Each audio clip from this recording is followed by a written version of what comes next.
Ќе кажам нешто што можеби нема да ви се допадне. Клиничката извонредност денес повеќе не е доволна.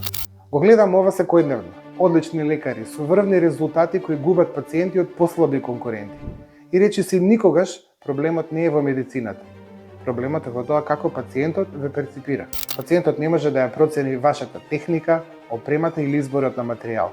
Тој избира врз основа на доверба, јасност и препознатливост. Затоа, клиниките што се позиционираат како бренд, а не само како ординација, стануваат лидери.